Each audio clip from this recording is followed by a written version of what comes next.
اساسی فکر ہے ملحدین کی وہ ہے وجودیات کے حوالے سے، اس کو کہتے ہیں اونٹولوجی یعنی وجود کے حوالے سے الحاد کیا کہتے ہیں، مذہب کیا کہتے ہیں۔ ملحدین کا تصور وجود یہ ہے کہ وجود صرف اور صرف وہی ہے جس کی موجودگی کو حواس خمسہ سے محسوس کیا جا سکے۔ نہیں، ملحدین کے ہاں وجود کے لیے شرط یہ ہے کہ وہ ہمارے حواس کے ذریعے اس کا ادراک کیا جا سکے۔ اگر کسی وجود کا حواس خمسہ سے ادراک نہ ہو تو اس کا کوئی وجود ہی نہیں ہے۔ چنانچہ آپ کو پتہ ہے ملحدین مابعد طبیعات کا، میٹے فزکس کا، یعنی جو نظر نہ آنے والی چیز ہے اس کا انکار کر دیتے ہیں، کیونکہ وہ کہتے ہیں کہ جی خدا نظر نہیں آ رہا۔ اسی طرح وحی جو نظر نہ آنے والی چیز تھی، فرشتے نظر نہیں آتے، آخرت نظر نہیں آ رہی، قیامت کا پتہ نہیں، نظر نہیں، تو لہٰذا جو چیز ہمیں نظر آتی ہے تو وہ ہی اس کا ہی وجود ہے، اس کے علاوہ دیگر چیزوں کا وجود نہیں ہے۔ یہ فکر تجربیت پرستی امپیریلزم کہا جاتا ہے اس کو، سائنس پرستی سائنسزم جو ہے اس سے ماخوذ ہے۔ اچھا، سائنس جو ہے اس پر ہم بات کریں گے، مذہب اور سائنس انشاءاللہ آج ہی اس پر گفتگو کریں گے۔ سائنس جو ہے اس وقت ایک فلسفہ بن چکا ہے، اگرچہ سائنس فی نفسی ہی مذہب سے نہیں ٹکراتی، کیونکہ سائنس کہتی ہے جو ہے سائنس کا جو دائرہ کار ہے وہ طبعیات ہے، مذہب کا دائرہ کار مابعد طبیعات ہے۔ تو جس طریقے سے ایک بحری جہاز ایک ٹرین کے ساتھ نہیں ٹکرا سکتا، تو اسی طرح سائنس کے اندر وہ تپڑ نہیں ہے، وہ قوت نہیں ہے کہ وہ مذہب سے ٹکرائے۔ یہی بات مولانا عبد الباری ندوی رحمۃ اللہ علیہ نے لکھی ہے۔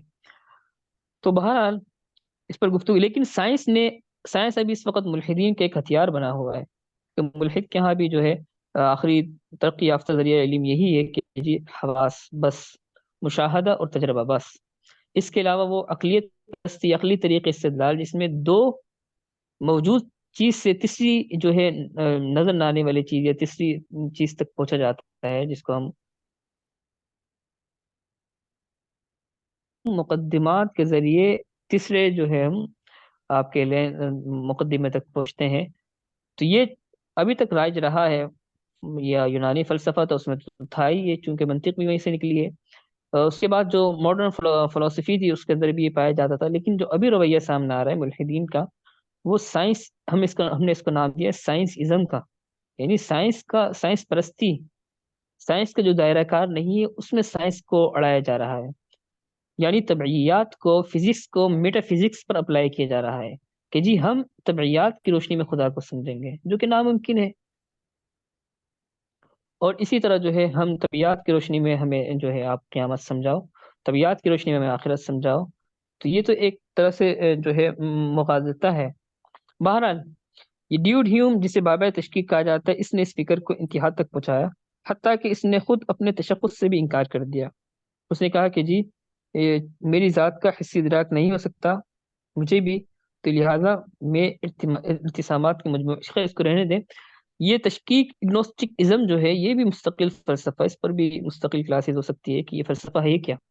میں نے مختصراً آپ کو بتایا تھا کہ حقائق اشیاء تک ہم نہیں پہنچ سکتے، یونانی دور میں بھی یہ فلسفہ رہا لیکن مبہم سا رہا تھا، لیکن جدید فلسفی جو ہے اس میں 300 سال قبل یہ ڈیوڈ ہیوم آیا ہے، اس نے اس کو ایک پورا مذہب بنا دیا تشکیک کو، اور اس نے کہا کہ ہم جو آنکھوں سے بھی جس چیز کا مشاہدہ کرتے ہیں در حقیقت یہ بھی موجود نہیں ہے، یہ تو ہماری آنکھوں کی شعاع جا کر ٹکرائی اور اس نے ہمیں اطلاع دی ہے۔ ممکن ہے کہ ان شعاعوں نے غلط چیز کی اطلاع دی ہو سکتا ہے جو سامنے کھڑی ہوئی چیز ہے وہ نہ ہو جو میری آنکھیں مجھے بتا رہی ہے۔ بہرحال یہ ایک تشکیک کا فلسفہ رہا ہے۔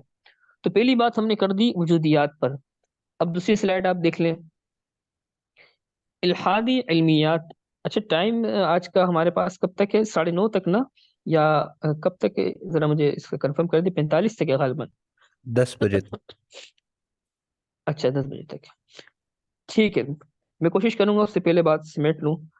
اچھا، ملحدین کے اساسی افکار میں دوسری جو فکر ہے وہ ہے ان کی علمیات، جس کو اپسٹمولوجی بھی کہا جاتا ہے۔ یعنی ہماری علمیات کیا ہے، ان کی علمیات کیا ہے۔ علمیات آپ سمجھ گئے ہوں گے، یعنی بنیادی جس کے اوپر جو ہے ان کا مذہب کھڑا ہے۔ تو ہمارے ملحدین کا تصور علمیات یہ ہے کہ پہلی بات تو یہ ہے کہ شیء فی نفسی ہی، اس کا کوئی وجود نہیں ہے، یعنی فی نفسی آپ اس کو آسانی سے سمجھ لیں کہ اس کا کوئی بیک گراؤنڈ، کوئی اس کا مقصد نہیں ہوتا ہر چیز کا۔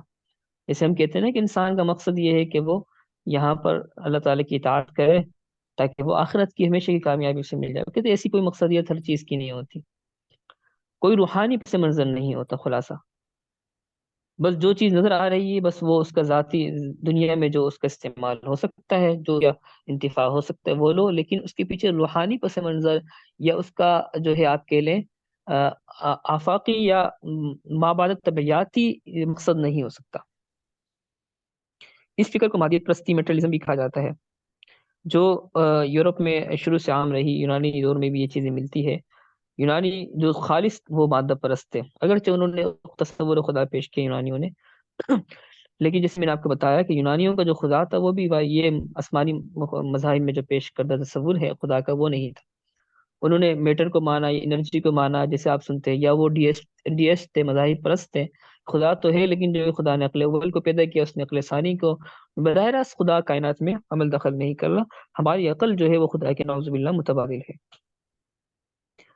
بہرحال اس میں مزید گفتگو کی جا سکتی ہے، لیکن آپ سمجھ گئے ہوں گے الحاد علمیات کیا ہے، کہ ہر چیز کا پس منظر نہیں ہے، روحانیت نہیں.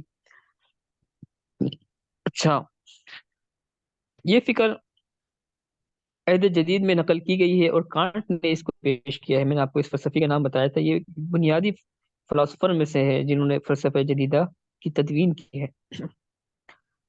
آگے چلتے ہیں. ان کے ہاں بھی وحی کا کوئی ذریعہ علم شمار نہیں کیا. ظاہر سی بات ہے، جب یہ کہہ رہے ہیں کہ ہر چیز کا کوئی مابعد طبیعاتی پس منظر نہیں ہے تو یہ وحی کہاں مانیں گے؟ سارے کے سارے حواس پرست ہیں. نمبر 3، الحادی اخلاقیات ایتھکس، یا آپ اس کے مقابلے میں اسلامی اخلاقیات، مذہبی اخلاقیات بھی کہہ سکتے ہیں. یہ دو موضوع ہوتے ہیں. دراصل ایک موضوع ہوتا ہے کہ ہم ان کے افکار کو پیش کریں. اگر ٹائم ہوتا تو یہ چلتا ہے ہماری کلاسز الحمد للہ. اس موضوعات کی تقریباً 3 مہینے 4 مہینے تخصص میں بھی ایک اس پر بات ہوتی ہے ان موضوعات پر. تو اس میں پھر یہ تفصیلی ٹائم ہوتا تو اس میں ہم یہ 2 سے 3 طرح کے عناوین پیش کرتے ہیں. ایک تو یہ کہ ملحدین کے افکار، دوسرے یہ کہ مذہب کے اس حوالے سے کیا تصور ہے، اسلام میں کیا، مذہب سے مراد ہمارا اسلام ہوتا ہے کیونکہ ہمارا دیگر مذاہب تو وہ حق نہیں ہے. تو اس لیے اسلام میں اس حوالے سے کیا حکم و عقیدہ ہے. اور تیسرا تقابلی جائزہ. تو بہرحال یہاں تو ہم نے سلائڈ میں تقابلی جائزہ نہیں لیا ہے، بس جو ہے مختصر سا تعارف ہے. ان کا اخلاقی فلسفہ یہ ہے کہ اچھائی، مطلب اخلاقی فلسفے کا مطلب یہ ہے کہ اچھائی اور برائی کیا چیز ہے. تو ان کے ہاں ذریعہ اس کو جاننے کا ذریعہ کوئی وحی نہیں بلکہ عقل ہے. آپ دیکھ سکتے ہیں کہ تمام ان کے تصورات کے پیچھے عقل پرستی موجود ہے. ان کے یہاں خیر و شر کے معیارات کوئی نبوی تعلیم نہیں بتاتی بلکہ معیارات تاریخ طے کرتی ہے، خطے طے کرتے ہیں. کلچر اور رواج کے مطابق خیر و شر کے پیمانے بدلتے رہتے ہیں. ہم ماڈرن فلسفی میں ساتھیوں کو بتاتے ہیں کہ اب سے تقریباً 80 سال قبل تک، یعنی 1950 تک، یہ ماڈرنزم کا دور رہا ہے. ابھی جو دور چل رہا ہے جس میں بھی ہم جی رہے ہیں، یہ فلسفی کے پوسٹ ماڈرنزم کا دور ہے. یہ پوسٹ ماڈرنزم کا دور کہلایا جاتا ہے، یعنی مابعد جدیدیت. یہ مابعد جدیدیت کیا ہے؟ یہ کہتی ہے کہ خیر و شر کا کوئی متعینہ پیمانہ نہیں ہے. یعنی پہلے والی جو فلسفی تھی وہ تو یہ کہتی تھی کہ جی یہ خیر ہے اور یہ شر ہے، اور مطلب وہ بتاتی تھی کہ یہ شر ہے خیر ہے، اس کی تعین کرتی تھی. کوئی اصول و ضوابط یا کچھ اقداریات، متعین اقداریات پیش کرتی تھی. جبکہ اس کے بالمقابل جو پوسٹ ماڈرنزم ہے یہ کوئی جو ہے متعینہ اقداریات پیش نہیں کرتی. یہ پوسٹ ماڈرنزم یہ کہتی ہے، یہ فلسفہ یہ کہتا ہے کہ جی ایک چیز ایک زمانے کے مطابق خیر ہو سکتی ہے، ممکن ہے. وہ یہ کہتے ہیں کہ اسلام 1400 سال قبل خیر تھا، وہ اس وقت کی ضرورت تھا، ٹھیک ہے. لیکن ابھی کی ضرورت الحاد ہے، الحاد میں بھی نجات خیر ہے، تو لہذا الحاد ابھی کے لیے ٹھیک ہے. یہ اس طرح ہے کہ یا کوئی قوم طے کرتی ہے تو بولیں گے جی اسلام عربوں کے لیے بہتر ہے لیکن ہمارے لیے الحاد بہتر ہے. تو آپ سمجھ سکتے ہیں